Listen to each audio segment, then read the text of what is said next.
আলহামদুলিল্লাহ।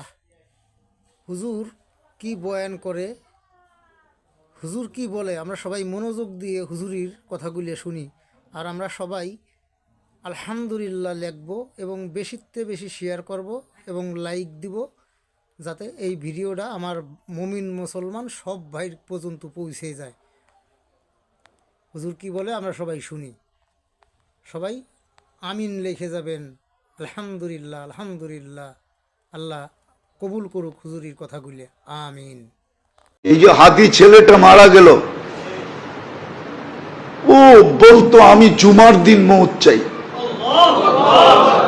আর জুমার দিনই মারা গেছে।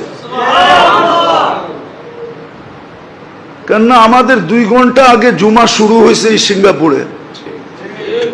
কয় ঘন্টা আগে?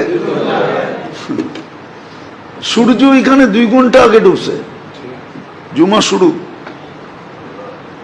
জুমার দিন মারা গেছে। জুমার দিন যে মারা যায় ওর কবরে কোনো সুয়াল জবাব নাই, ওর আযাবে কবর নাই।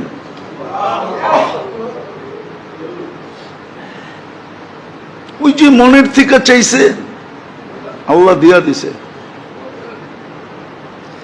গুলিও খাইছে জুমার দিন, মরছে জুমার দিন।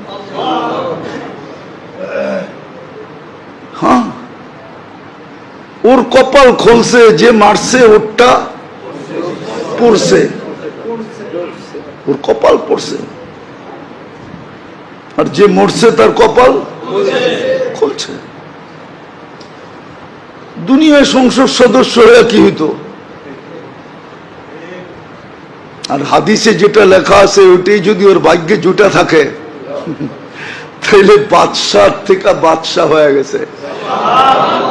ওর রাজত্বেই তো 70,000 অ্যাসেম্বলির মেম্বার হবে, মন্ত্রী পরিষদ হবে ফেরেশতা।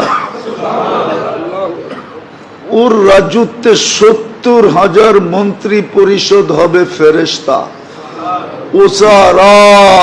মিনাল মালাইকা, যে সবচেয়ে ছোট জান্নাত পাবে ওর মন্ত্রী পরিষদ হবে 70,000 ফেরেশতা।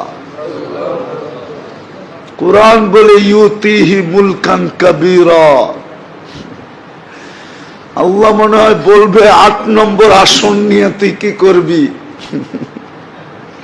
তুই রাজত্বই লয়ে এলো। একটা সিট নিয়ে কি করবি? একটা রাজত্ব লয়ে এলো। ভাগ্য ওর খুলছে, আরেকজনের পড়ছে। যে কিলারকে বাড়া করছে ওরও ভাগ্য পড়ছে। কয়েক গ্রুপের ভাগ্য পুরা গেছে, আর ওর ভাগ্য খুলে গেছে। এই জন্য তো এক সাহাবীর কাহিনী আছে,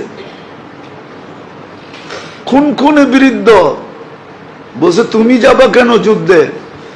আমি কিচ্ছু করতে পারবো না,